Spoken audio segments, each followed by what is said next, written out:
Good morning, আমি মানবী। আমার নতুন একটি মিনি ব্লগে আপনাদেরকে স্বাগত জানাই।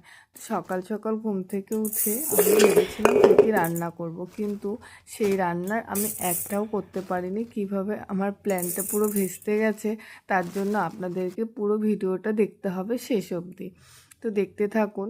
আমি সকাল ঘুম থেকে উঠেই, আজকে আমার 10টা 4টা মর্নিং শিফট, সকালবেলা ঘুম থেকে উঠেই আমি রান্না বসিয়ে দিয়েছি।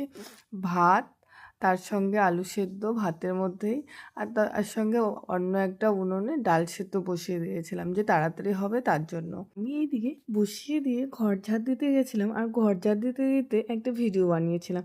এসে দেখি আমার ডাল পুরো পুড়ে শেষ হয়ে গেছে। সেই মুহূর্তেই আমার শখের রান্না এখানেই শেষ। 10টা বেজে গেছে, রান্নাও করতে পারবো না। তো আলু সেদ্ধ ডাল সেদ্ধ খেয়ে ডিউটিতে বেরিয়ে পড়লাম। বাই, নেক্সট ভিডিওতে দেখা হবে। আমার ভিডিও ভালো লাগলে অবশ্যই আমার চ্যানেলটাকে সাবস্ক্রাইব করতে ভুলবেন না।